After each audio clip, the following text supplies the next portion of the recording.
Bismillahir Rahmanir Rahim. Allahumma salli ala Sayyidina wa Maulana Muhammadin wa barik wa sallim wa salli alayhi. Alhamdulillah.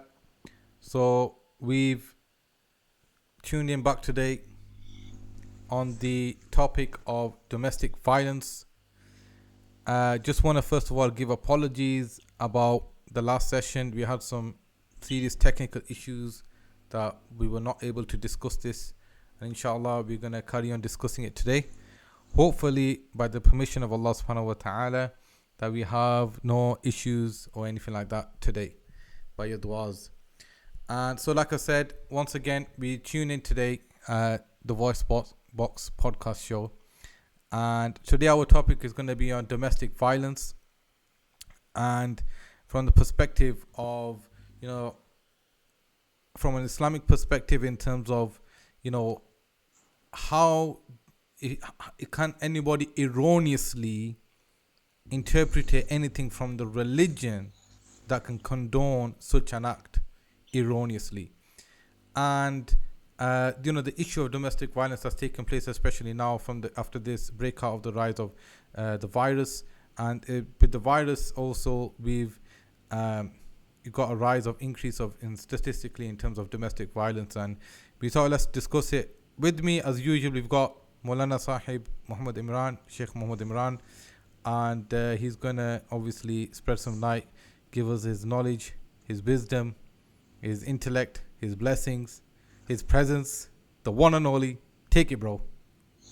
Assalamu alaikum wa rahmatullahi wa barakatuh. Ahlan wa sahlan, ahlan beek, mashallah, alhamdulillah, rabbil alameen. My brother staff, Allah give you strength, inshallah ta'ala. What a topic that you've chosen. Allah give you strength, inshallah ta'ala. There's a lot going on at this moment in time regarding this, my brother. Yourself, all right, it's hard times, it's difficult times. Being in isolation, being in incarceration, being in a situation where we are in close proximity of a lot of individuals and etc.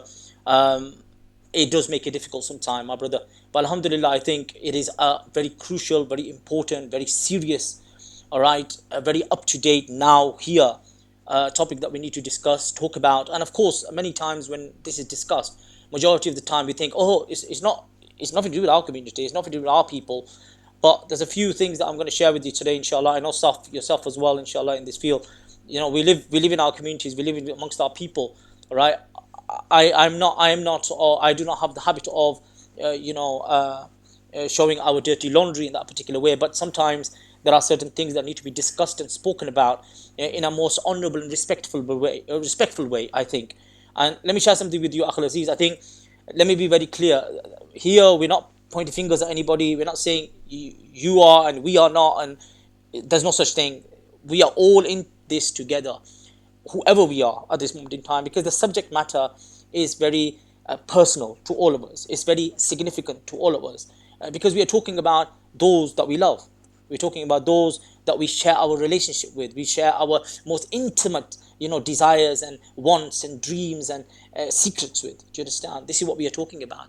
So, and this is a very crucial, essential engagement with them individuals that we live with in close proximity. And of course, the nature of what's going on, that has made it much more essential and important to talk and discuss about this, my brother, inshallah ta'ala. And let me say this. Look, bro, I think any subject of any background, of any type of influence needs to be discussed, conversed in the light of what is happening now here today. Now, alhamdulillah, I think this is something very, very crucial. Well, some of the headlines, in the last few weeks, the UK's largest domestic abuse charity, Refuge, has reported a 700% increase, bro. 700% increase in calls to its helpline in a single day. One day. Around what? While there's a separate, they've got the helpline as well for perpetrators as well. That they're not saying only domestic violent, those individuals who are abused through this particular process, right? The victims of domestic violence have called 700% increase. There has also been individuals who are perpetrators, right? Who have also called in as domestic violence. They were seeking some sort of help regarding, oh my God, what the hell have I done? Do you know what I mean? There's that side as well, but that received up to about 25% more calls after the start of the COVID-19 lockdown. Now, this is huge at this moment. But of course, the topic itself is not only because of what the headline is saying. It's not only because of what's happening in the last few weeks. No, no, no. This is something which has been an issue or a problem or a concern for decades, if not much longer, right?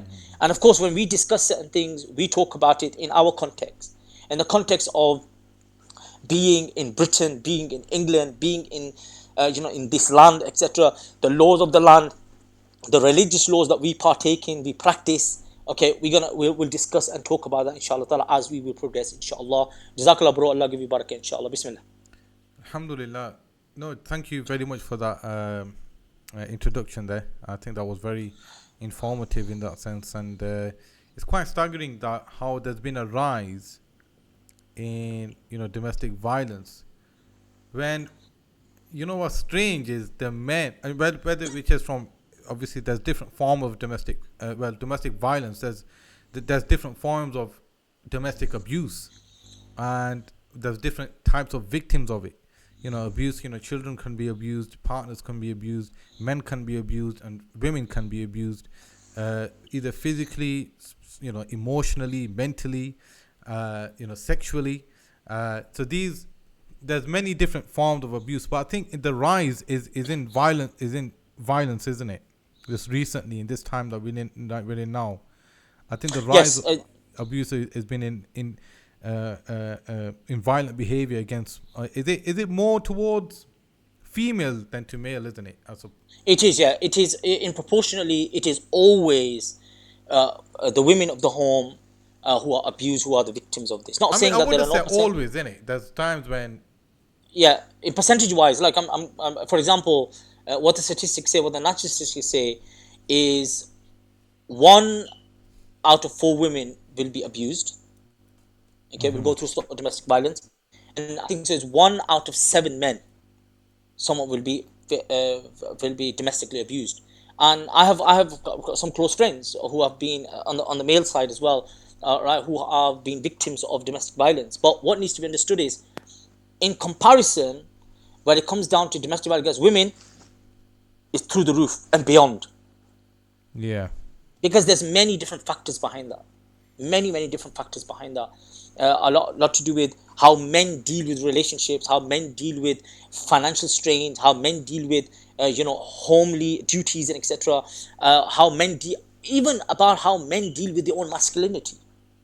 This is a whole area of discussion. And Do I you think understand? another area of discussion is actually, which is very important. Apparently, 1% of domestic violence abuse cases are actually reported.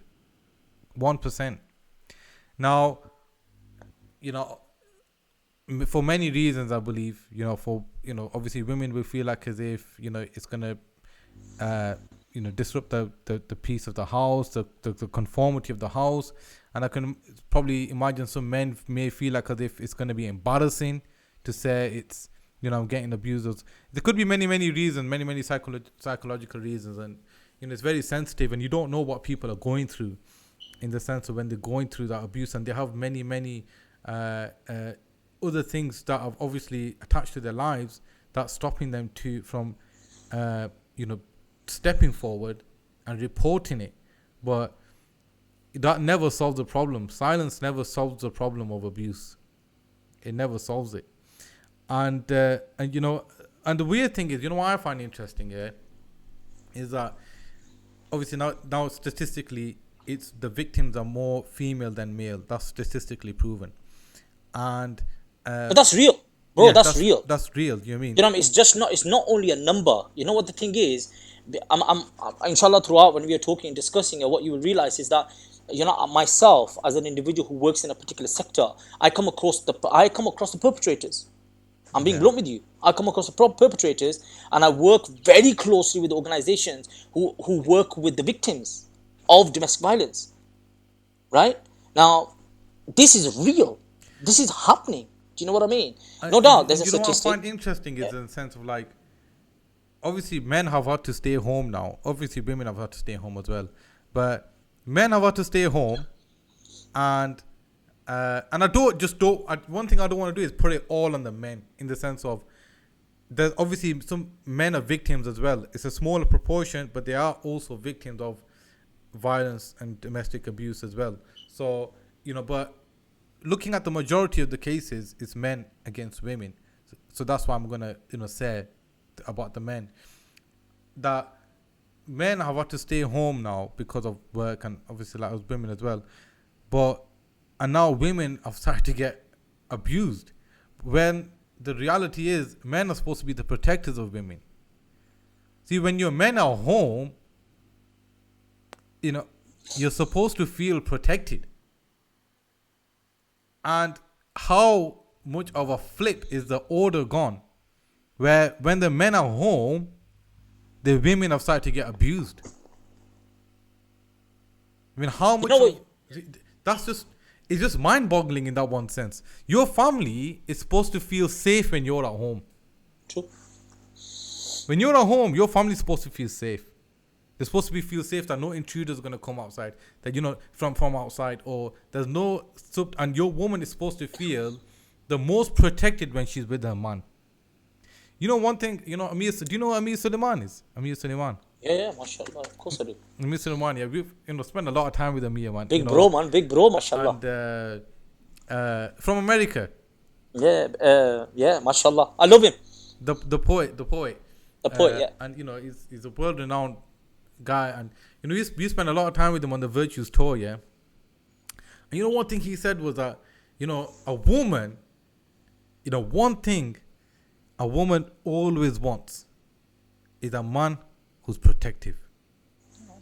That she wants to feel secure with her man. That's what a woman always wants. Yeah, and and it's exactly like the verse of the Quran, الرجال قوامون على النساء. So, The men are caretakers, they're protectors. Many definitions can go under that, and protectors will be one of them, in brackets, in the sense of men are the protectors of women. So if men are staying home and the women are now getting abused, that's a no-go first and foremost, especially Islamically. you're right. And the worst thing is, is when people justify using a religion. First of all, in your experience, how much of this case do you think is taking place? How much of these type of cases taking place in our own community? Oh, Ya Allah. Akhil Aziz, look, what needs to be understood is that, this is when we talk about pandemic, COVID-19, Yeah. domestic violence, right, it makes up to about, I think, 8 or 9%, or maybe slightly higher, of the reported cases yearly, percentage-wise, right? Now, what they have seen is that a lot of domestic violence victims don't talk about or inform anybody, right, about the abuse per se. It is much higher than some of the numbers state or the statistics state, Yeah, right? of course. Because what needs is something that you alluded towards, and you also mentioned that domestic violence itself has many dimensions. There's not only physical abuse, there is psychological abuse, there is economical abuse, there is sexual abuse, there is emotional abuse. Do you understand? There's deprivation that is created in a particular environment. All right, there's an environment of dominance, like I have control over someone, control over the circumstance and situation. All right, and sometimes it's a whole area of discussion around if your partner, if your wife wants something from you and you do not provide that, because you are the at least financial provider of the home, right? Regardless if you are a Muslim or a non-Muslim, if that's what the dynamics are in the home, you will have to do that. But because you have financial strength and you are qawi in the sense of your finances, you will oppress, you will not provide, you will not take care of. Now you've chosen a verse of the Quran, Surah Nisa, verse number 34, in which الرجال قوامون على النساء, right? That Allah Ta'ala clearly is stating that men have been, no doubt, the qawwam, a lot of the mufassirin, the people who write exegesis, say the qawwam is from qawiyun, or in the sense of strength and power. No doubt there is a sense of men have been given strength, and men have physical strength, and etc. All right, in we're talking about as a generic basis. individually basis, there could be women, and there are women, and from certain cultures and certain backgrounds, certain ethnicities, where women are much more stronger physically, right? You will get that. But as a generic sense, men tend to be given, especially if you come from certain ethnicities, slightly more strength, physical strength, over women. Now, what needs to be understood is that that's one dimension to it. The other dimension is that the word itself is from qawwam, meaning someone who you have physical, the one who protects them, the one who maintains them, the one who looks after them, the one who cares for them. Now, this is a whole area which in modern times is also controversial, because within the feminist movement, for example, I'm talking about the toxic feminism. I don't mean, because there are genuine individuals, genuine men and women who stand up for the rights of women, who speak up for the rights of women. Do you understand? That's, I'm all for that. 150 billion percent, if there's such a thing, but 100%. I'm all for that, You because that's really? exactly how it should be. You should be, we should be the one who speak up for the weak. But let me say this, bro. Look at this. The Quran is saying that they maintain, regardless. I'm not talking about the modern context here. I'm talking about from the Quranic perspective, what the Prophet Muhammad sallallahu alaihi wasallam was given by Allah tabaraka wa ta'ala. Look what he's saying. Why? Because Allah has given the one more strength. Why? Than the other, and because they support them from their means. Now, historically, not only historically, this has always been how the maintenance took place. Men would go out, men would go and work, men would make sure that they provide for their families, they cared for their family. In fact, my brother, look, in the Arab world, a father is known Rabbul Majazi. Rabbul Hakiki is Allah subhanahu wa ta'ala. The true provider is Allah subhanahu wa ta'ala. But the Rabbul Majaz, right? The virtual, you would say, provider, sustainer is the father. The same term has been used, right? The same attribute has been used, because, but then tells you something. If what is the giving, the sustained, when Allah subhanahu wa ta'ala sustains someone, what does he do? He doesn't care who you are, what you are, where you are, how you are. What does he do? He provides, doesn't he? Right? There's no discrimination. He provides as much as he can, and how much is that person needs or individual needs. In the same context, it's being told to the man as well. If you are Rabbul Majazi, if you are the virtual Rabb in this context, then you also have obligation. You work hard. And wallahi, let me share with you, you and I both know this. I can dwell into my family, I can dwell into you. I know you can do the same thing, where our elders have worked hard, our fathers have worked hard. 12 hours, 13 hours, 14 hours. Even now, taxi drivers and, alhamdulillah, amazing work. But there are also those who lapse. There are also those who don't do this. And what happens then? That has a massive effect upon the home. The queen that is sitting at home, the beautiful woman that they have brought into their home, right, is under pressure for different reasons. MashaAllah, alhamdulillah, under the circumstances, there are still women who bear the burden of the home. They do. But what needs to be kept in mind, that these verses of the Quran are talking about this. Okay? Now, I'm not going to say men don't, the Muslim men, they will take this verse of the Quran and say, yeah, men have been given, men have been given strength and we are more stronger than them. You know what I mean? If I have to, deal with her, I'll deal with it my way, bro.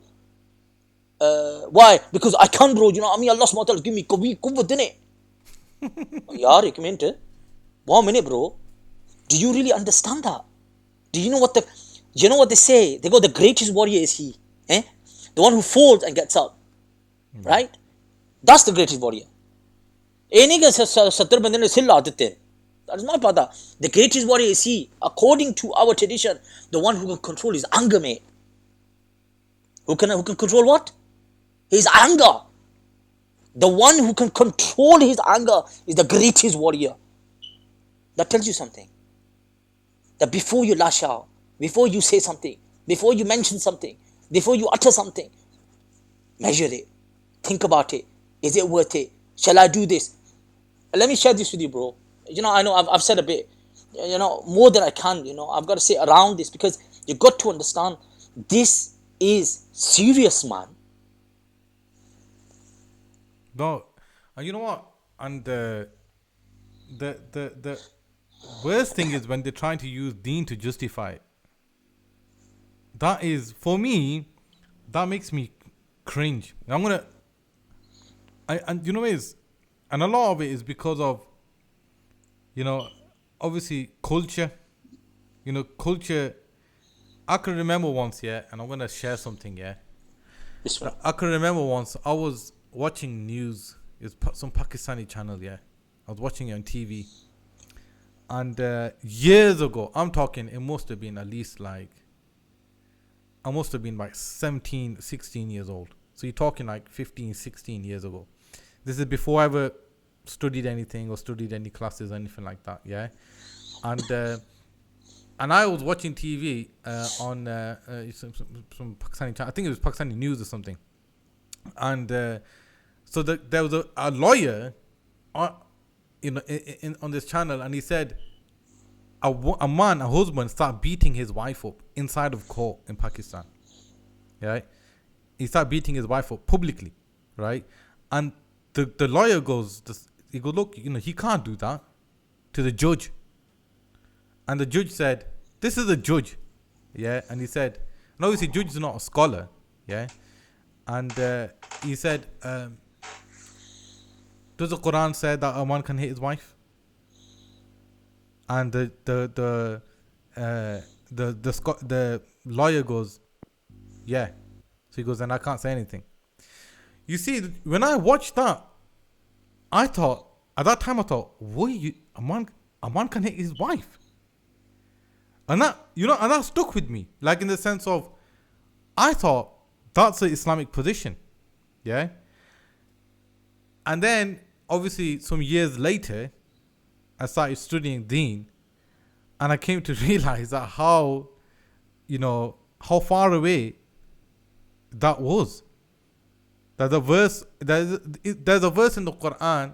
And if you want to elaborate on that for me, Ustad, that, the verse in the Quran that speaks about a man can hit his wife. Now, I want to speak about that because obviously we're speaking on an Islamic platform, and I want to make it clear, first and foremost, that there's no room for that type of interpretation, that a man can hit his wife, and he's using the Quran to justify that. Like, a man can use the Quran to justify that. Like, a man can use the religion when we have narrations of Sahaba bringing food out their houses, yeah, bringing out crumbs of bread to put on the ground to feed the ants next door. When they get asked, why are you doing that? They say, we fear that on Yawm al-Qiyamah, on the day of judgment, these ants aren't going to say we didn't fulfill the rights of a neighbor. Yeah? And that type of perspective of religion, where we've got real hard, like we got some tough guys in our tradition, man. In Sahaba, we've got warriors in Sahaba, warriors. Like, you will read stories about these people, and you will think, subhanallah, like, and everybody hears about Umar radiallahu an. Yeah, Umar radiallahu an used to walk around with a stick, and used to be harsh, and used to do this, and used to do that. And, my next one, he goes knocking on his door because he's got wife problems. This is one Sahaba who's saying that, look, my wife is speaking back to me. Yeah? Number one, he's gone to Hazrat Umar. He's not beat the daylights out of it. If being the daylights out of it was an option, why didn't he just do it? Why go to Hazrat Umar? Second of all, he's gone to Hazrat Umar. He knocks on his door. And what does he hear? He hears Hazrat Umar having a hard time. And he's getting it off his missus. So he's thinking, yo, I might as well just leave. By the time Hazrat Umar's opened the door, he's walking off, and Umar goes, what's up? And he goes, oh, forget it doesn't matter. He goes, no. He goes, tell me. He goes, no, it's okay. He goes, look, you've knocked on my door. Tell me what's up. And he goes, I was having issues at home, and I thought I could take some advice from you, but it looks like you've got your own problems. So Hazrat Umar goes, look, she cooks for me. She cleans for me. She looks after me. She loves me.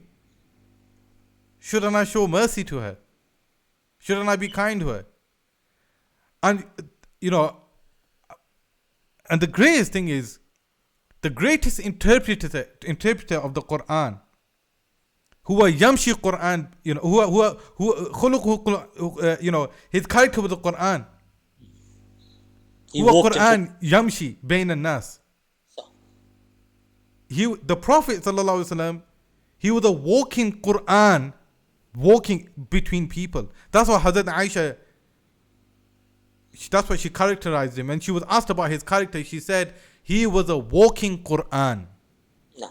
So if you want to understand the Quran, you look at him, Zul Rasulullah sallallahu alaihi wasallam. You don't do your own thing that fits your own life. What do you think about that, Mullah Sahib? Wallahi Saf, Allah give you strength, inshallah. Allah give you barakah, bi'iznillahi ta'ala, akhil aziz. Look what the Quran says. وَأَشِرُوهُنَّ بِالْمَعْرُوفِ وَإِن كَرَهْتُمُوهُنَّ فَعَسَىٰ أَن يَكْرَهُوا شَيْئًا وَيَجْعَلَ اللَّهُ فِيهِ خَيْرًا كَثِيرًا. Now this is a last part of a particular verse of the Holy Quran al-Kareem, in which it says, and live with them in kindness. With who? With your partners. For if you dislike them, now listen to this. فَإِن كَرِهْتُمُوهُنَّ. Now what needs to be understood is that nature of human beings is being discussed here. We're not going to like everything. We're not going to like everything. This is highly important. Look, the Quran al-Kareem says, وَمِنْ آيَاتِهِ أَنْ خَلَقَ لَكُم مِّنْ أَنفُسِكُمْ أَزْوَاجًا لِتَسْكُنُوا إِلَيْهَا وَجَعَلَ بَيْنَكُمْ مَوَدَّةَ وَالرَّحْمَةَ.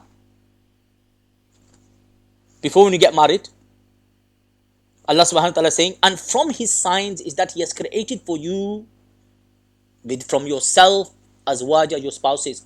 For what? لِتَسْكُنُوا إِلَيْهَا. That you find tranquility with her. Right? But then look what it says. وَجَعَلَ بَيْنَكُمْ مَوَدَّةَ وَالرَّحْمَةَ. And he has created, placed between you love and mercy. Both of these attributes are immensely crucial in this particular verse. Because to overlook what you don't like in someone, you have to have love. When you love someone, when they say, oh, he can't see this, he can't see the problems in this person, oh, she can't see the issues in this person, because he's blinded with love, man. Because love makes you overlook that problem, that issue, that concern.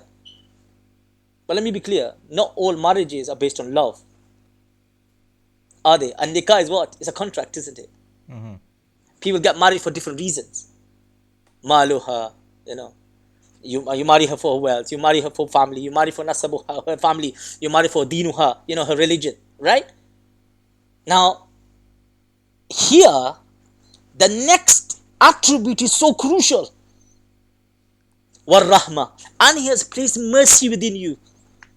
Look at this. Do you know why this is important? Because what is mercy?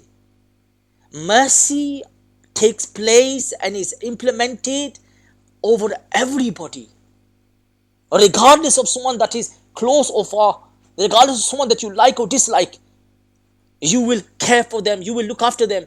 You won't like them, you might not like them, but you will provide for them because of your duty.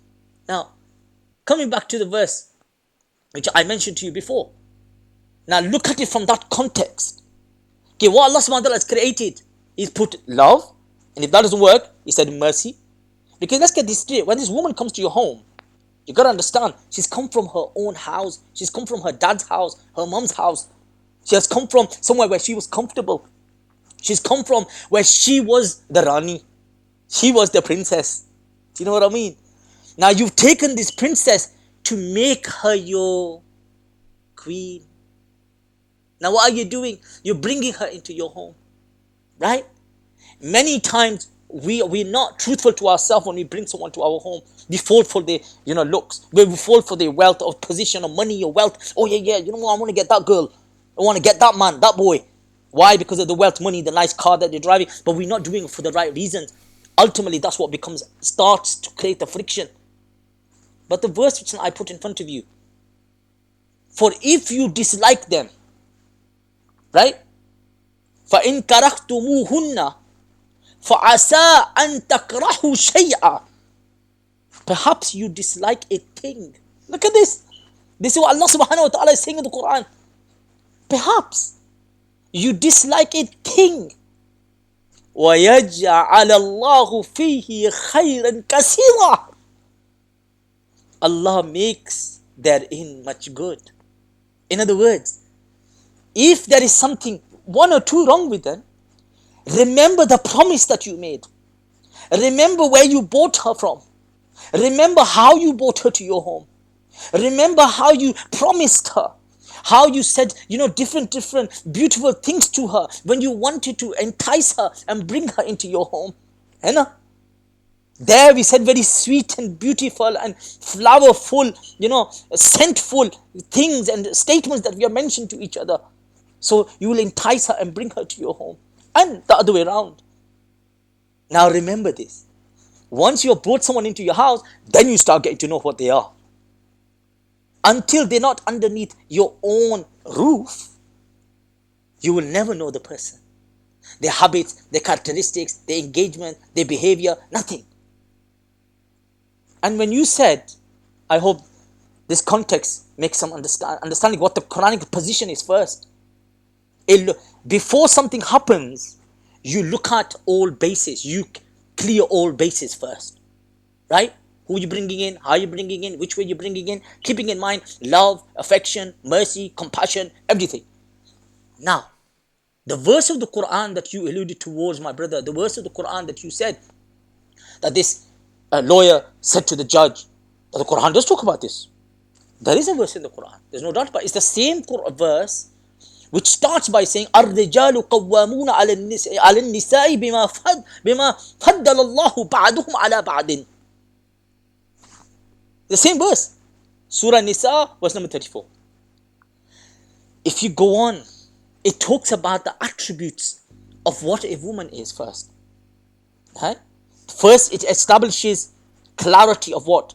What is the duty? What is the position given over on the basis of men and women? And why that has been given. Right? Because they are cherishers. Because they are providers. Because they're supposed to take care. Talking about masculinity. Chivalry. Talking about being a man. Do you know what I'm saying, bro? Nowadays everything, meri chati par, I can pick up, 200 kgs like this, bro, and I'm the man. You know what the amazing thing is about that verse? Yeah, before I just let you continue, is that, it's al-rijal. It's not zakur. It's not male.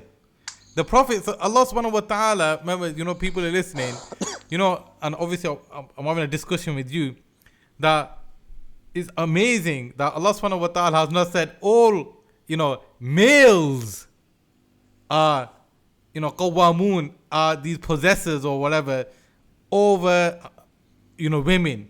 It's men. And there's a difference between Allah uses zakur in the Quran and he uses rijal, men in the Quran. Yeah. And there's a differentiation between men and males. Any idiot can be a male. You mean? Correct. Anyone. That's your sexuality. That's your gender.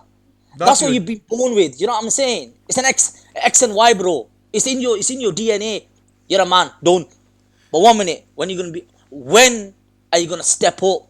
You're male. When are you gonna be a man? Let me put it like that. Exactly, bro. When are you gonna step up? And I think that's what, bro. You know what? This entire discussion, it falls upon that. Are you a man or you're a male? Do you get me? Because males, because if you're just sat at home doing jack all, or well, obviously not during the virus, right? Then you're not a man. Do you get me? If you're not providing for your family, you're not a man. Do you get me? If you're not looking after their needs, you are not a man. Yeah? It doesn't matter what your street cred is, what you've done, who you've blasted, who you shot, who you done, who you with, who your crew is, what you're selling, what you're buying, what you're wearing, what you're driving. All that has got jack all to do whether you're a man or not. Correct. It's got nothing. Nothing. Any idiot can do that. Are you providing for your family? Are you teaching them? Are you their guider? Are you the shepherd of your house? The Prophet said everyone is a shepherd, of all of his flock. Are you the shepherd of your flock? Are you guiding them to what? What does the shepherd do to it with his flock? He looks after their safety. He makes sure there's eaten. He makes sure they're taken care well. They're well taken care of. Are you providing for your family? Are you teaching your family? Have you learned yourself to teach? If you've not done that, I'm sorry, you're not fulfilled to the criterion Allah subhanahu wa ta'ala said as a man. Allah and His Rasul have said as a man. And and as well as that, are you protecting your family? And so the verse that you read before, litaskunu. Yeah? Sakana is come from tranquility. Another house for the house, another word for the house is maskan. Maskan. Sah. The place of being tranquil. Nah. That your house has to be an abode of tranquility. Your domicile, that's what you call a domicile. The place where you are tranquil. The place you are at peace. If you as a man have not established that, if you're not providing for your family, trust me bro, you're not a man. Yeah? If you're not protecting your family, you're not a man. If your woman does not feel protected, if she feels, okay, you might not even ever laid a hand on her. Okay, you've never laid a hand on your wife. You think you're a man. If she's in a state of fear in front of you, you're not a man. Because abuse is not of one type. Allahu waliyyul ladhina amanu. Allah is the protector of the one who believes. Correct. That you're supposed to be this protector of people. Like when you're at home, your woman's supposed to be like, that's it. Mojan. That's it now, Mojan. You know what I mean? Yes, outside be a lion, but at home, you know what I mean? Be a lynx. What they said, what the narration, like in the sense of be cool. Oh, but that's the definition of a lion.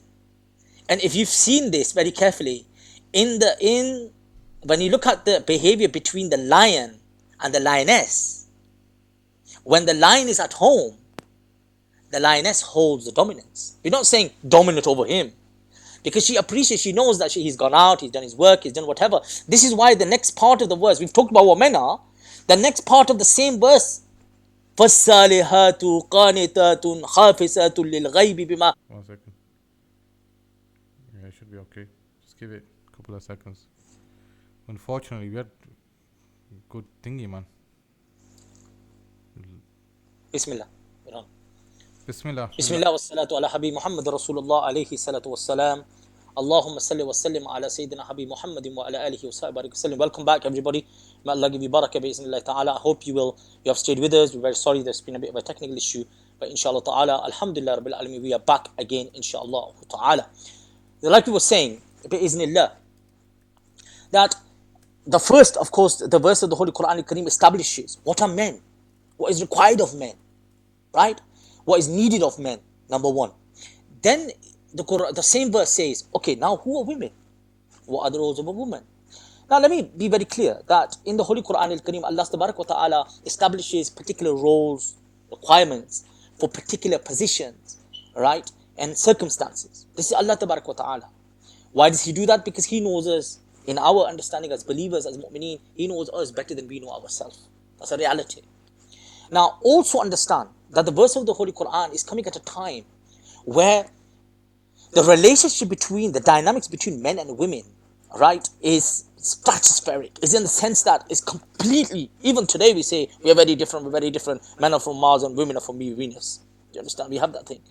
But at that time, women were commodity. They were sold on the market. Mothers were sold by their sons on the market. This is a reality at the time of the Prophet Muhammad sallallahu alaihi wasallam. When the Prophet sallallahu alaihi wasallam came, this is the world that he came to. He came to the world of Jahiliyyah, right, of ignorance, where the daughters, Allahu Akbar, this is one of the most hardest things to read within the hadith of Rasulullah alayhi salatu wasalam, where there would be Sahaba ridwanullah alayhim in the time of Jahiliyyah. They had taken their daughters and they had buried them alive. This is the state why they felt it dishonorable to have a girl in their society in that way, which is ajib mindset, because the woman that they married is a woman, is a girl, their mother is a girl. Yeah. You know what I mean? There's all of that. But they had this ajib understanding, and the sad thing is, some elements of that, all right, some aspects of that has also come into us. Today again, a time of jahalat has come upon us as well, the way we behave and treat our women. So once we understand the context, then we can understand the revolutionary, message within this particular, the starting point of this verse of the Quran. Because this is who a man should be. This is what's required and needed. Not a man who sells his women, not a man who dishonors his children, not a man who kills his daughter, not a man. But in fact, the Quran talks about this, that when the child cries, when the girl cries, Allah Tabarak wa Ta'ala, the Arshim wa Allah moves. This is reality. And Allah subhanahu wa ta'ala listens to the cry of that young child. And listen to this. On that basis, the verse goes on. Now the verse talks about, because what needs to be understood is, in every society, in every community, you have good and bad people. You have people who are in loggerheads with each other as well. Those who don't want to play ball, those who don't want to engage with a particular context or a structure or a system, right? Look what the Quran says. That first establishing what is required of righteous women. Okay? And do remember, the righteous aspect doesn't come first. What comes first? What are the requirements of men? What are the men supposed to be doing? What are the men supposed to be putting forward? What are the men's obligations are? Because look at this. In the sight of Allah, women and men as humans are equal. Let me be clear with you. It's 100% equal as human beings. Number two, Allah Ta'ala says in the Quran, the only thing that gives you status is taqwa. It's piety in the sight of God. Nothing else. Your position, your name, your gender, your DNA structure, whatever it is, it makes no difference. What makes a difference is taqwa. And this is something we need to keep in mind as men. When it comes down to the attributes of taqwa, the attributes of nurturing, the attributes of caring, loving, compassion, are much, much, much greatly found within women than men. Right? In comparison. We are much more ruthless in the way we deal with things. Right? We have this killer streak to us. We don't care about certain things, which should not be found within humans. But alhamdulillah, the women folk are much different in comparison. So look, the verse goes on. This is beautifully the way it's been stated in this particular verse. The next part of the verse, as to those women, right? Now it's established who the certain women are. What is it? As for those women on whose part you fear disloyalty and ill conduct, admonish them first. Tell them first. Come on, what are you doing? Don't do this. This is wrong. Look, we made a promise to each other, right? I do and I do, till death do us apart, right? We're still on the pulpit, we're still in a masjid, or we went to a particular mall, we spent so much money on this, and the tens of thousands of pounds have been spent on this. We did a nikah, and on top of that we did We did a nikah on Eiffel Tower after I landed from a parachute, landed on the top, and then right. You know what I mean? I went on one knee, I sang a Bollywood song for you. Oh, did you, Saf? What's going on? Eh? Did you do that, bro? Bro, people who know me. No, I'm joking. But you know what? But you're right. Yeah. You're right. That's the situation. That's the circumstance. What we're saying is the first thing with that individual that you have some problem with, or issue with, that you find this person is not engaging, not playing ball with me. Don't do snap decision. Don't do something stupid. Don't do something crazy. Do you know what I mean? What does it say? Talk to her. Discuss things with her. Man, this is the Quran saying. Then what does it say? And it says, the next, do not share their beds. Meaning what? You don't have to harsh over this issue, but meaning what? That distance yourself for a few days. Right? For a short period of time. Right? So that you feel, all right, the distance from each other. One of the kashish, one of the attributes, one of the elements why we get married and why we have this particular, communion is that it's the attraction that we have of the genders, right? Allah Tabarak wa Ta'ala has created this within us. Alhamdulillah. Of course, this is the means of children. Allah Subhanahu wa Ta'ala will give you, beautiful fruits from your loins, inshallah ta'ala, through this particular process and engagement and intimacy and conjugal relations and etc. Alhamdulillah. But that exists because of what? Because of the attraction between you. Relax.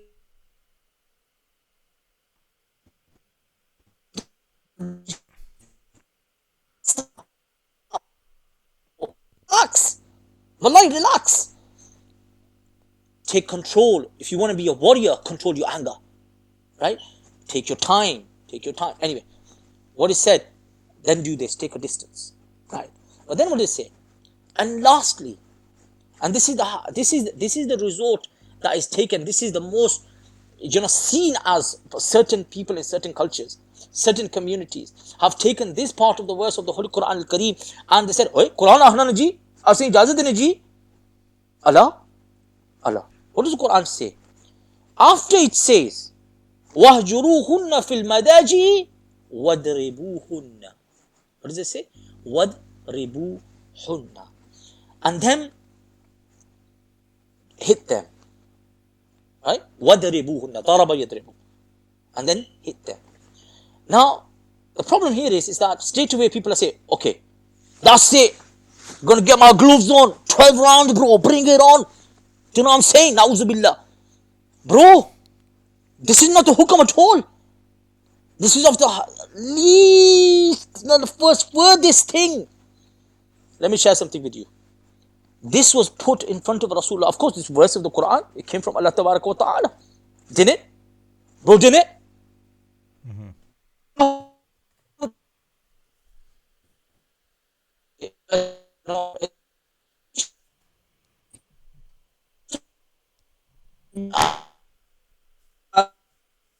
Narrates this.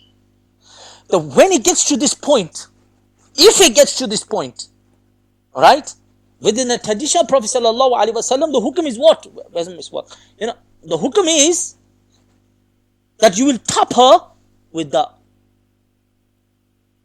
Did you see that, bro? Yeah. You'll tap her with that. Now let me be clear with you. Apparently there was a man in Bradford who chiseled out a baseball bat from the material of a miswak. Wallah haram, man. What are these guys doing? Haram, man. Let me be clear with you, Akhil Aziz. Let me be clear with you. First and foremost, beating of any kind. Let's look at the tradition of the Prophet Sallallahu Alaihi Wasallam. Let me be clear with you. It is narrated about the Prophet Sallallahu Alaihi Wasallam. He never raised his hand against anybody. Forget his wives. Forget the who were in his home. Nobody. Alayhi salatu wasalam. That's the first requirement. Right? That's the first example for us. Like you said in the start, the Sayyidah Aisha Siddiqa radiallahu ta'ala said, Rasulullah sallallahu alaihi wasallam is the walking, talking Quran.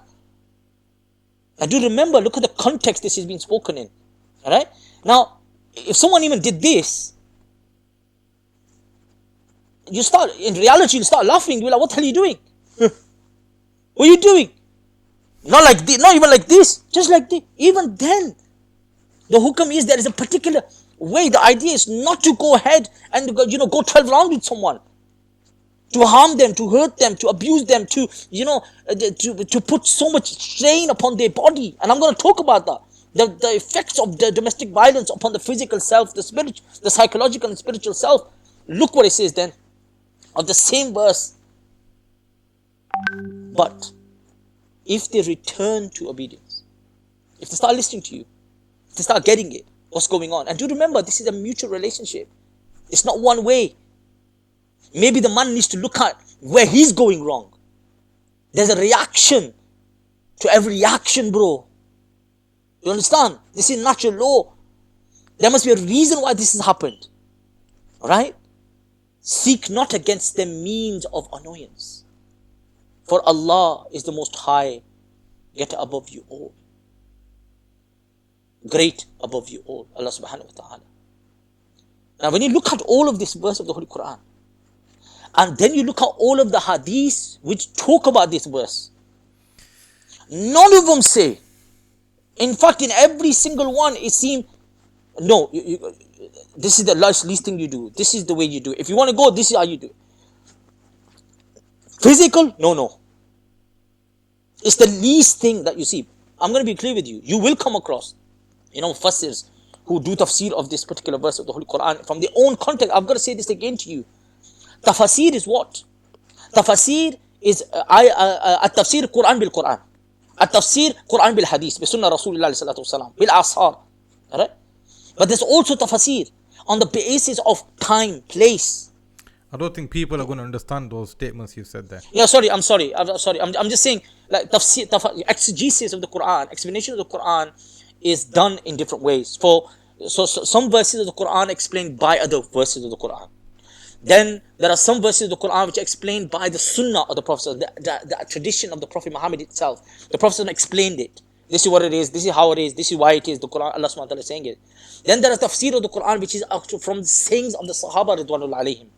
Right? What the Sahaba said regarding them.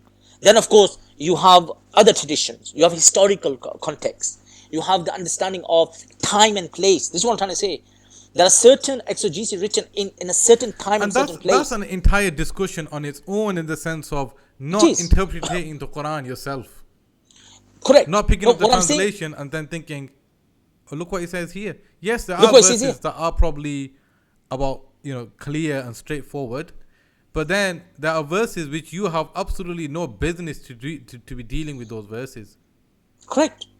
And obviously probably we do a discussion on a different day in the sense of, not approaching the Quran like that where you just think, oh, there's a verse in the Quran that says it. You have to confirm it with a scholar, a person who's learned. I remember to tafsir of the Quran, you need to have to be a mufassir, who's a person who's qualified to do the commentary, to interpret the Quran. You have to have mastered at least 10 sciences. Yeah, easy.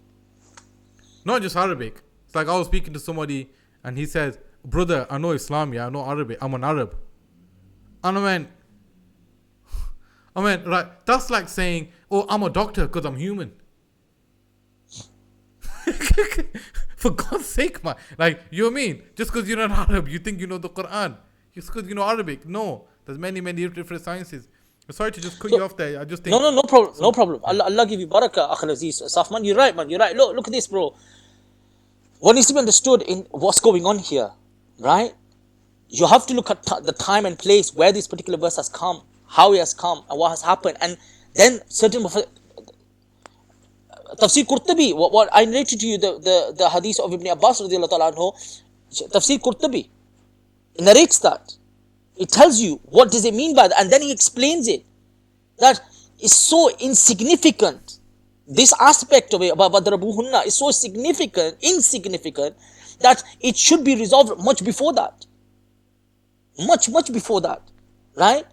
If it's done in the correct way, if the man is doing his work as a man, and the woman also understands what her role and position is in that context. But let me be clear, bro. I hope that Allah Ta'ala, forgive us if I've said anything out of context, out of place. But let me also say this. There are our beloved sisters, right, out there, wallahi, regardless what the Quran is saying, what the Hadith is saying, how much emphasis is given, right, on how kind you should be, how affectionate you should be, how compassionate you should be, how caring you should be. If you dislike something in them, there must be one thing or two things that you dislike in them. Find something. Prophet ﷺ says, find something, create something in them to love them, because you made a commitment. That's what a man is. A man follows his commitment. I'm not saying I'm going to be blunt. I'm a man myself. Wallahi, it's not easy sometimes. You get frustrated. You get angry. Do you know what I mean? You do. We're all humans. Wallahi, you get to a point you think, dil karna.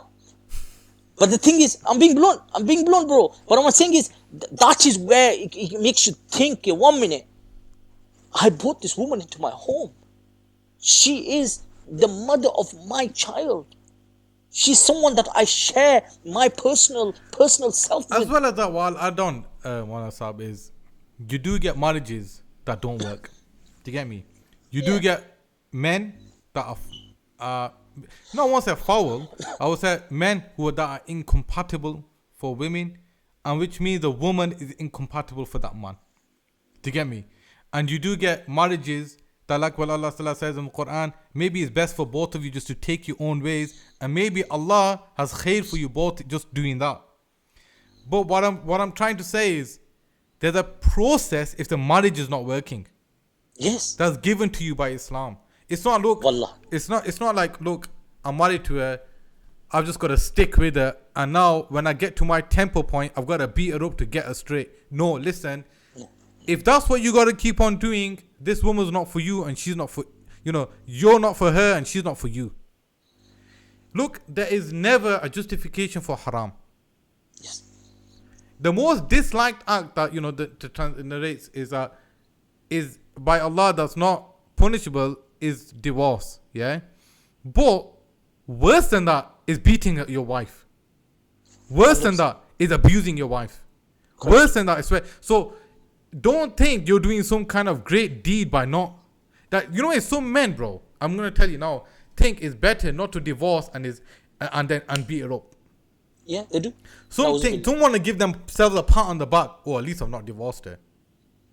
At least I stayed with her for 20 years, 30 years. Yeah, but you beat the living black and blue out of her, bro. I mean, I don't know nobody. I know of people that I don't have no friends, obviously, that I don't have no close.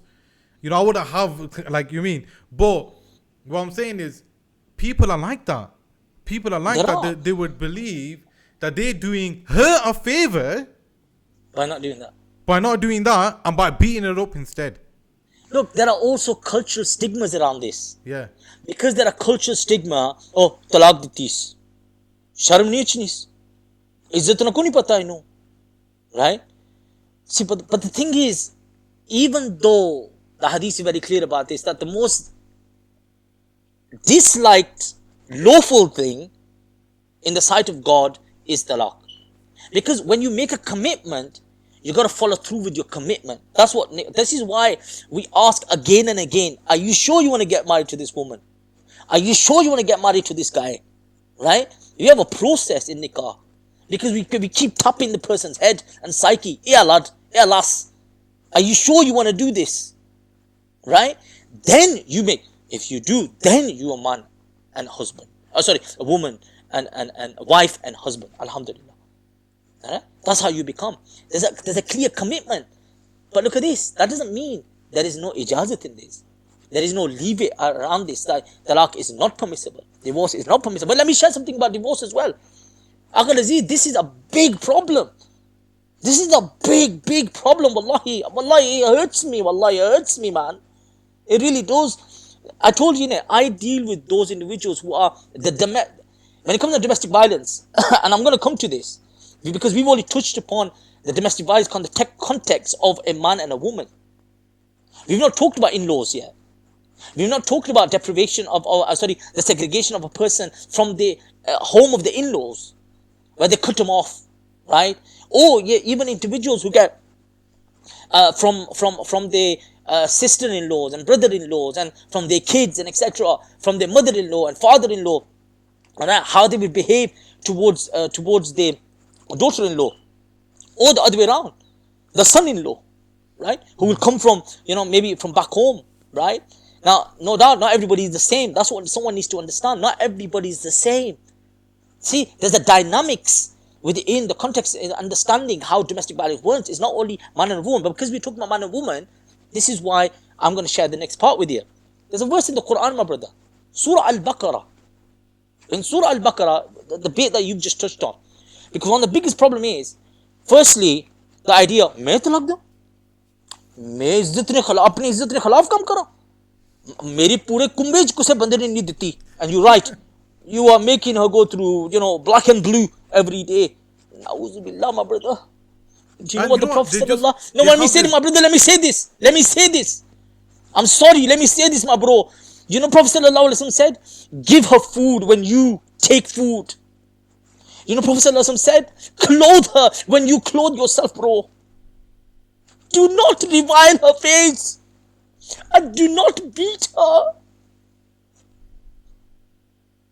Prophet Sallallahu Alaihi Wasallam said that. Prophet Sallallahu Alaihi Wasallam said that. That's the duty, man. That's what we need to do. But look what we do. We throw our women out onto the street. We throw them onto the street, bro. I'm going to say that Allah protect those organizations, those people who pick up those same people and help them, support them, care for them, look after them, protect them Take them into safe homes, safe houses. Because the abuse that these women have gone through is shocking. Shocking, wallahi. Some of these women, there's a high percentage of women who come from back home, no English, doesn't know the culture of this country, don't know the ins and outs of this country, bro. They don't know nothing. They can't speak the language of this country. The man dominates that home so much that he wants man and his family and etc. They dominate the home so much. Allahu Akbar Kabira, that the woman cannot, there's no space for breathing. Now you may say, what you say, I'm not saying from a third person position, I'm telling you first hand, because I told you I deal with the perpetrators as well as those who are victims of this situation, Akhal Aziz. It needs to be understood from both perspectives to understand the full picture. This is the reality, this is what we do. This is in our culture. And you know what? A lot of women, they bear it. They have the same culture. They have the same culture that, Meri izzat hai, it's my izzat, it's my honor of my family, it's my honor of the name of my family. Alright, because of that, I'm not going to say something, I'm not going to do anything. But what happens? When push comes to shove, they get shoved out of the home. They get kicked out of the home. Many of them may not have stay. They may not have legal papers. Because it's control. This is all about control. This is domestic violence. This is about controlling someone. Physically, mentally, in every way possible. It's total control. And what did the Prophet say? Do not beat her. Do not revile her face. Do not harm her. And look what we do. Look what we do. Look at the type of activities we engage in. And let me share with you, bro. Ya Allah, let me say this. We spoke about, you said in it, on the basis of letting her go. Even that becomes a chore for us. Look at this. Because within Shariat, the right of giving talaq is in the hands of the man. Right? It's been given into the hand of the man. There's a reason why. The reason is a man's supposed to have much more control over his temperament and his anger. I usually say, when I do a sermon, or I do workshops around marriage or nikah or talaq, etc. One of the key things I say, aspects of why this has been given to the hands of men. We're talking about them rajal. The same rajal that the Quran talks about. Yeah? They have much more control. They have control over their tongues. They can deal with, they look at all the verses. They look at the hadith Prophet ﷺ. They look at everything and then say, no, I need to control myself. And what do? Allahu Akbar. They're careful. So because of that, the hukam is only 3 in your lifetime. 3 in your lifetime. And if not, 1. Even 1 is like, hey. It's a big deal. There's no doubt about that. There's a seriousness to it. But on the other side, where so much harm is happening, how much abuse is happening, you can't live with this person, you can't take care of this person, because you've got your own personal issues going on. You don't even know where you stand yourself, man or a woman. You don't know where you stand fully, completely yourself. What are you doing, bro? You are doing jabr. You are, putting pressure on another human being to stay with you. This is unacceptable within the deen. There's ijazat for this. And look at this. I know of cases, not only cases, we deal with this all the time, wallahi, where women cannot get their talaq. This is a massive problem within our Jewish community as well. There's talaq in their context called ghat, right? They have the same issue.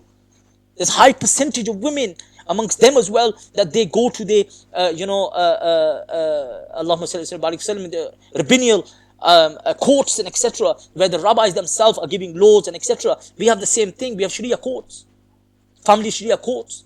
Through that, women want to get khula from their husband. Now what happens then? That's another whole dimension. Where a woman wants to get talaq because the man is not ready to give it. For whatever reason, main talaq deyo, main karon, meri izzat, mera naam, my name, my position, my whatever it is. What is it? The woman goes through this process, right? And you have to understand this. I'm talking from a perspective of there where the genuine abuse is taking place. And the man is not ready to let go. And to be clear, not every case is the same. This is why in Islamic law, every case is an individual case. You deal with every case in isolation to every other case. Check this out. The woman goes, now the way the process works is that she submits her case. This is the situation, this is circumstance, this is what's happening. Right? Now, like I was saying, if when I do my workshop, etc., I always say this. If this was given to the hands of women, I say it humorously, but there's great hikmat in this. There will be a man will be get talaq 10 times a day. Because of the imbalance sometime in the temperament. You get angry, you say something out of place, and etc. A man needs to be a man. Needs to have control. This is, I'm talking about on the context of what Shariat says, what Quran says, what Hadith of Prophet ﷺ says. Anyway, she goes to the court. They start the process. They see that there's a genuine reason, there's a genuine process, very rigorous process. Don't think that these people are sitting there just handing out talaqs. No, they're not. They're very serious about this. They even have hope of Allah subhanahu wa ta'ala. They understand civil law as well as religious law. So what do? They will go through the process. They rigorously will go through the process. They will send a letter to him. Take response. An allegation has been made regarding this issue. We are requesting your response, etc. 1, 2, 3, 6 months will go by. Whatever the period is, it will go by. Once they've done that, then this is a very controversial area amongst certain fuqaha, where the shura itself, where the dar futu itself will issue a talaq on the behalf of the man, which is because it's the right of the man. Anyway, they will go down that route. That becomes controversy itself, right? Okay, fine. It's open to debate and discussion. There is discussion amongst fuqaha. What is the position around this? Can another third party do this? But what needs to be understood is now these individuals, and women, whoever they are, the shura, have made a decision on the basis of looking at the severity of the case. They have stated that in the place we will give in its place. Now, even then, ultimately, it's still the right of the man. In other words, the obligation of the man to give it. And what's the hukam? Look what the Quran says. Allahu Akbar Kabira. The Quran says, this is how the Quran works. This is the beauty of the Quran, my brother. Retain them in kindness. Listen to this. This is Surah Al-Baqarah, verse number 231. Talking about women, you've had issues, you've had problems, you have concerns, you've gone through a process, you've discussed, you've talked, you've done all of that. After all of that, still retain them with kindness. Or release them with kindness. Aye. I remember I was sitting with one of my teachers, Dr. Bashir Ahmad Siddiqui Sahib Rahimahullah Ta'ala, may Allah subhanahu wa ta'ala protect him, may Allah subhanahu wa ta'ala elevate him in the hereafter, inshallah. And when we came to this particular verse and we were talking about the hadith around talaq and etc., he said, look, he said in Urdu, I'll say it in English. He goes, the way this should happen, you should say to your wife, we couldn't live with each other. The love, we've fallen out of love and affection.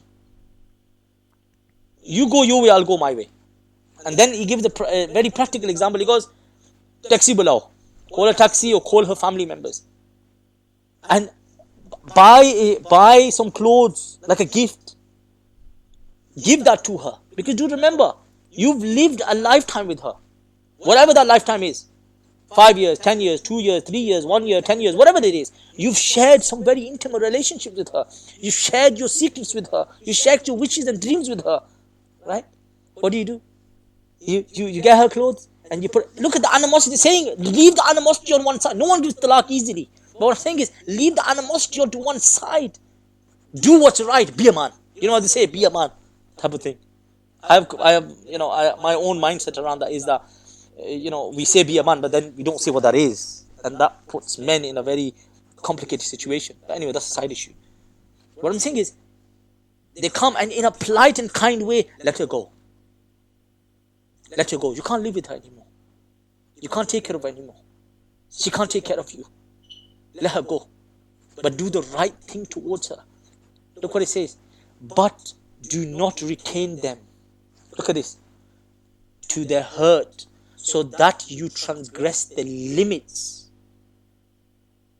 If you retain them, If you keep them in your houses, if you have chained in their houses, if you have imprisoned them in your houses by not letting them go with kindness, if anyone does that, he wrongs his own soul. The Quran says. Subhanallah. And you know, for me, What, myself, last bit, bro. Do not take God's instructions as a jest. It's not a joke. This is serious stuff. In times where Allah subhanahu wa ta'ala doesn't like talaq, but even then He gives you ijazat, gives you permission, but then He teaches you in the Quran how to do it as well. We are people who are going through court cases, man. I want this house, I want this car, I want this much, custody of the children, I want this much money. I'm going to be blunt. I'm not going to say sometimes to be in the people's shoes is to understand what they're going through. yeah, each case has its own Exactly. dynamics, and sometimes it's very Allah difficult. Maybe we've made it a little black and white, but we do understand there's gray area in it. We do Always, understand always. that. Obviously there's people listening and they're probably going through things themselves, and I also do understand that some males might be victims. They're not always females that are victims of domestic violence. It's always sometimes there are males that are victims as well. But either way, the principles are the same. It's the same in the sense of you try to, and for me, the last verse that you just read, وَحُدْرَتِ الْأَنفُسُ الشُّحْ. They have this type of this disease in their heart. Do you get me? Where they can't let go. Can't let go. And obviously, Mazhab, you've approached it in a way where you've really focused on the relationship between husband and wife. In the sense of developing that relationship and understanding that what rights she has on you and what responsibilities you have. That's what it is. She has rights on you and you got responsibilities towards her.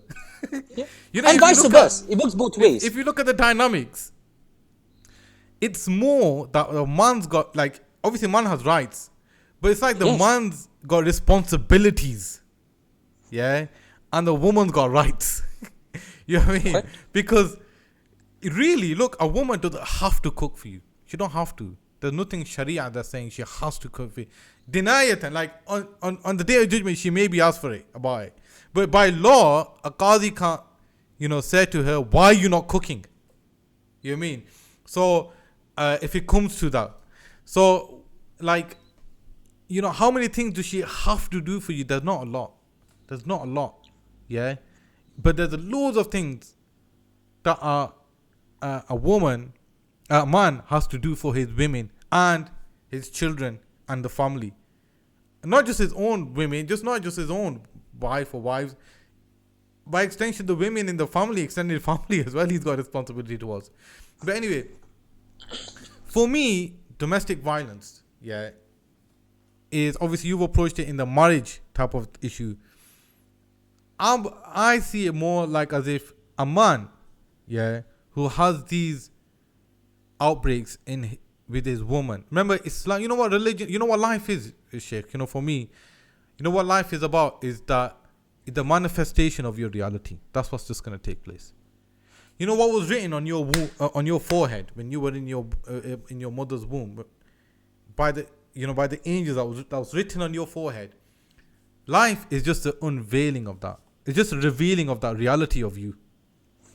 Now, when this happens in your life, see, the thing is, sometimes I would say some people don't know their problems until they face those situations.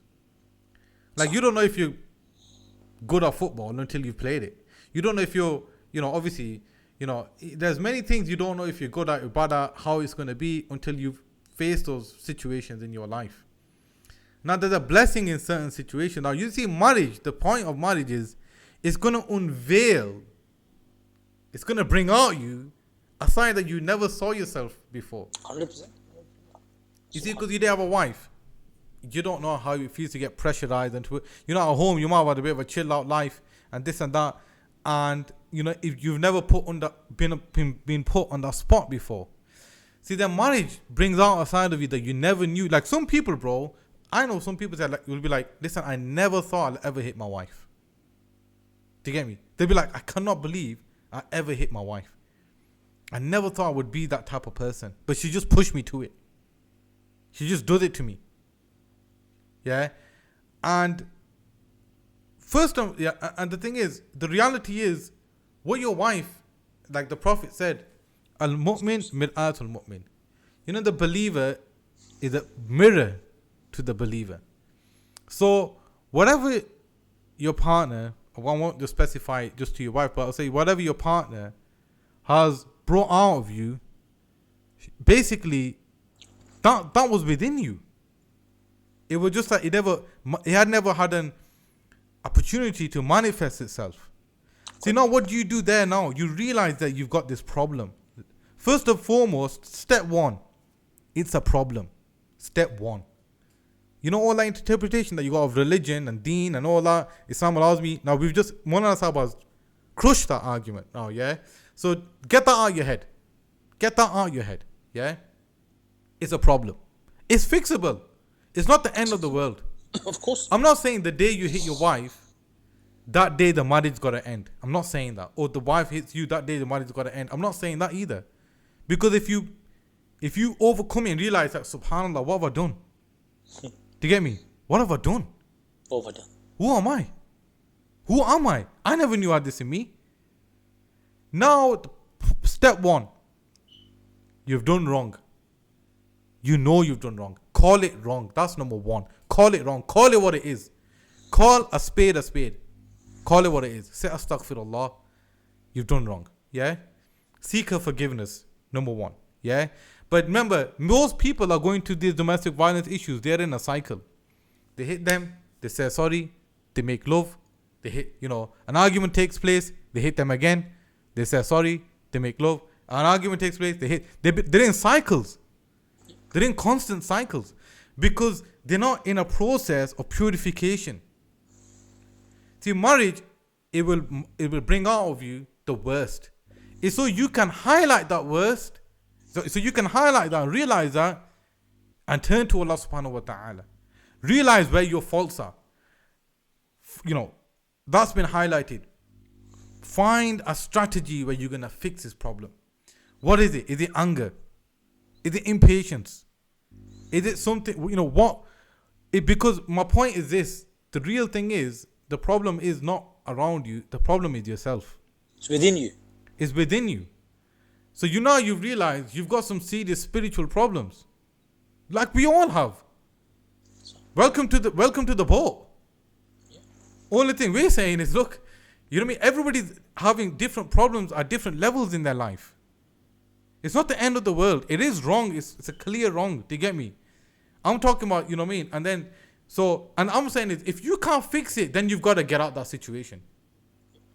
If you cannot stop being violent, then you've got to put yourself in a situation where you are in a circumstance where even when you want to be violent, there's no one to be violent against. That's a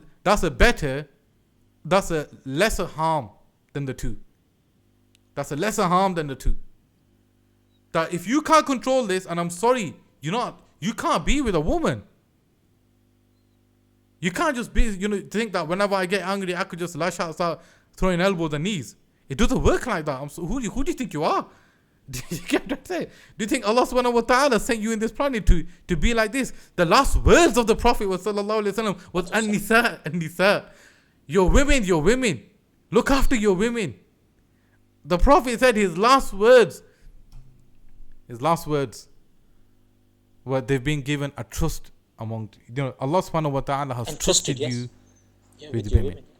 That's the last words. Khayrukum man khayru ahli. That's it. The best amongst you are those who are good to the ahl. The word ahl can be used as family, but here it's the usage of your wives. That's it. So your family is your wives. And what do you say? I am the best amongst you because I am the best to my wives. So my point is, look, if this has manifested in your life, first and foremost, stop, call it wrong. Second and foremost, get some help. Get some help, man.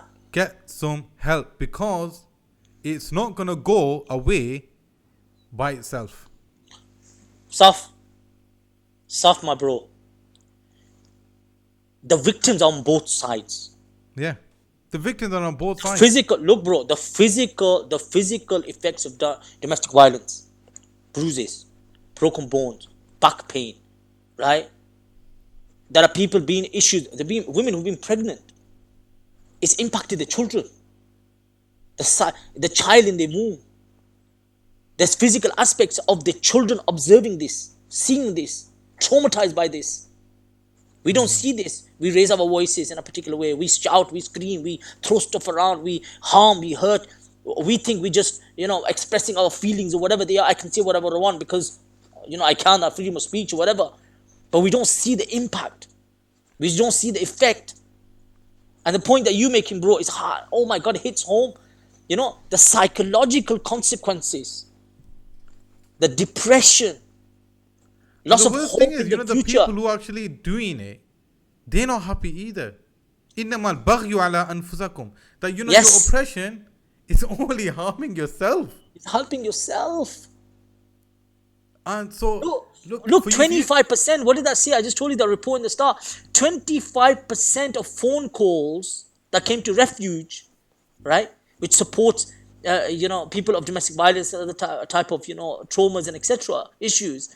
They were saying 25% of an increase of perpetrators phoning in saying, "I've done something wrong. I shouldn't have done it. Oh no, help me." Do you know what I'm saying? This is serious. But then are those who don't. The problem then is that there are those who don't care.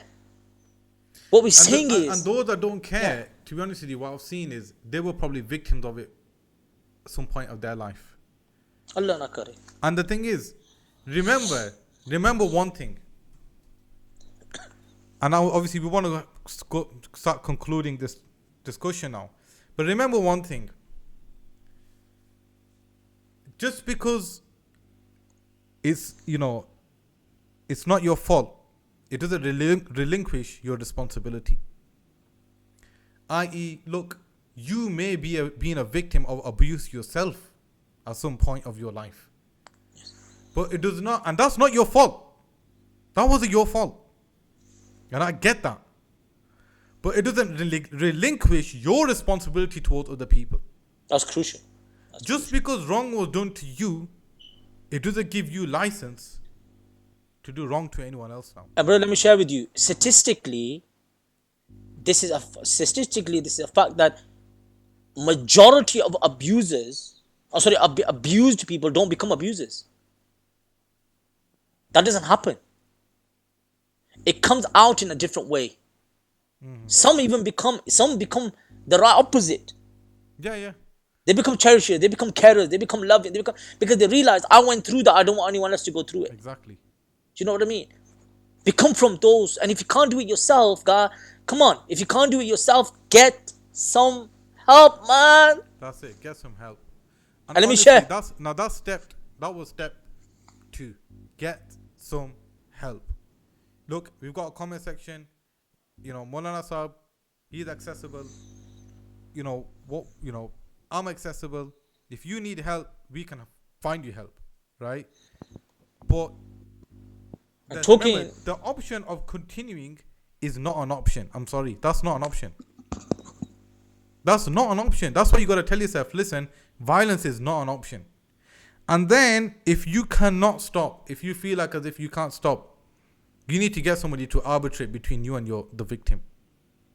You need to get somebody to sit down and see if this is work out, because nobody deserves. No one. Come on. Oh my God. Come on, man. You got one life. Your spouse has got one life. Your spouse has got one life. Whether she's female or he's male, they've got one life to do something good in life, to reach their highest potential in life, to become something that they can ever dreamed of becoming close to Allah subhanahu wa ta'ala, going through their struggles and benefiting society, raising good children, become a good person. All of this, honestly, once you've got a broken down marriage, it's very difficult. I'm not saying you can't get close to God when you got a broken down marriage. Obviously, that's probably increasing people in their rank. But my point is, in this world, a world of means, people who leave their house, people who live in their house with the black and blue, and they've got to tell their friends, or they've got to tell their family, they've got to hide from people. It's just going to cause depression.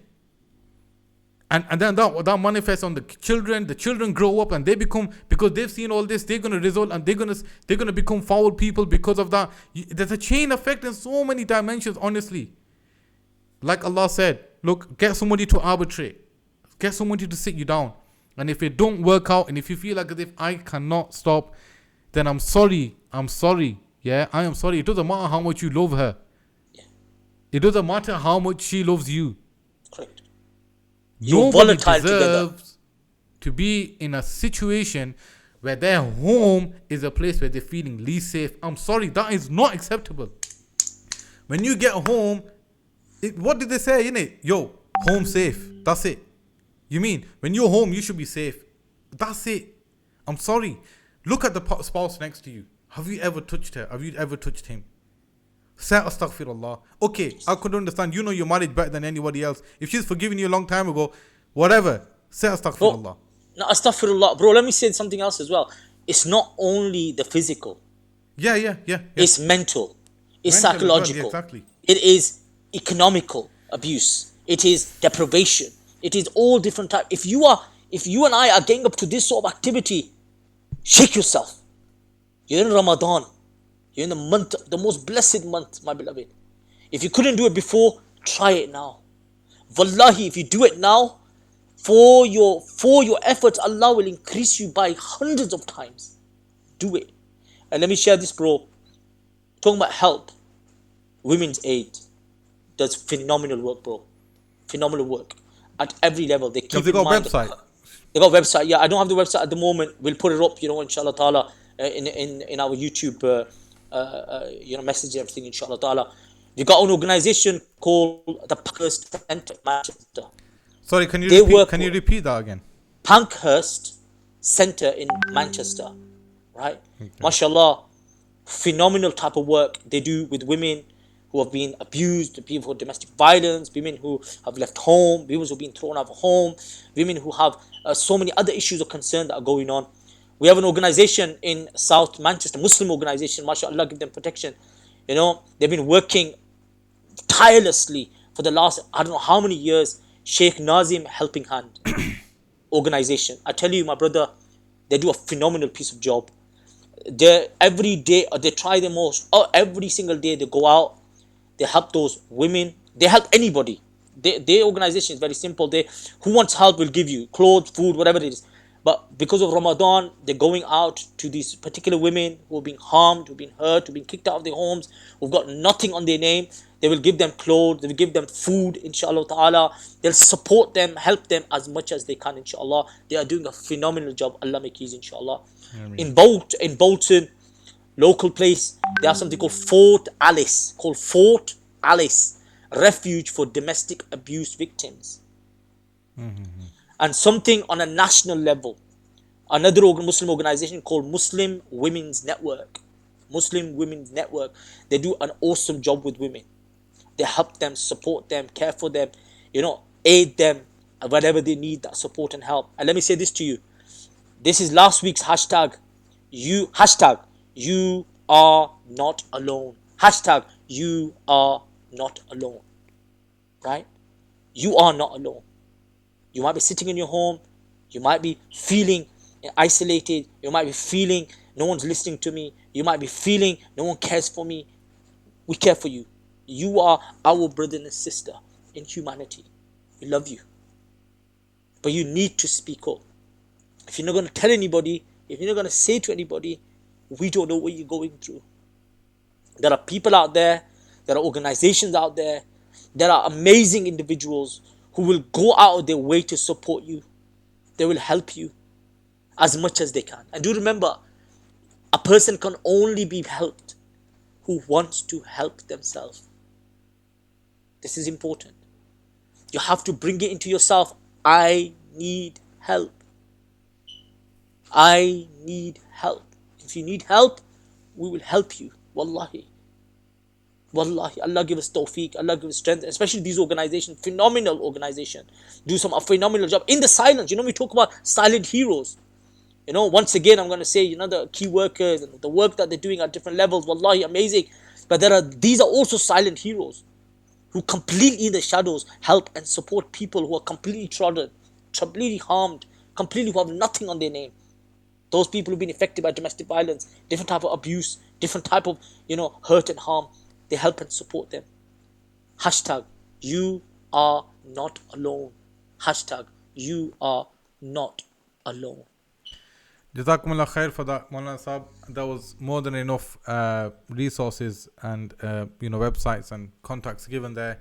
If you are going through anything like this in your life, and like I said, Maulana Saab's given a lot of advice there for you to follow up on, and we've discussed it. And like I said, step forward if you're going through that, and go through, start the process. Remember, that doesn't mean it's an ending. It's a beginning of a resolve. Remember, Yes. it's not an end. It's not that means your marriage is ended. It's possibly it could resolve your entire life in the sense of with you and your partner. Do you get me? Where they can discuss and detail and analyze and go through a process of rectification and development. And that's what people need. They need development. Personally, I just think that's just manifest. It's a character trait that's manifested inside the world that that was always there and that needed developing. And No, no, I think you said it beautifully when you gave the example of Umar Farooq radiallahu ta'ala anhu. yeah, The person who went to the door and realized, okay, 1 minute, I have my issues of concern, there's something else going on here. yeah, No one can say, I'm chilling, I'm relaxing, I'm this and I'm that. It's not that. Everyone has their problems, issues of concern. Question is how we deal with them. yeah. Question how we deal with them. And I'm going to say this, bro, from my perspective at least.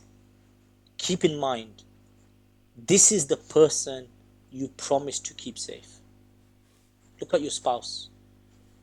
Look at your partner. Look into their eyes. This is the person that you said, I will keep you safe. When you brought them into your akad, when you brought them into your nikah, when you brought them into your marriage, when you brought them into that relationship, you promised them. You didn't say, I will harm you, I will hurt you, but you said, I will be the protector. I will be the one who keeps you safe. I am the one who's going to make sure that you are provided for, you are cared for, you are loved, you are hugged. Not that you fear me, not that you feel that I cannot stay here and feel in a state of harm or state of isolation and abuse all the time. You didn't promise that. You promised safety. If you promise safety, then step up. Jazakumullah khair for that, Maulana Saab. Like I said, that's enough for today, I would guess. And Jazakumullah khair for your input there. And UK. thanks.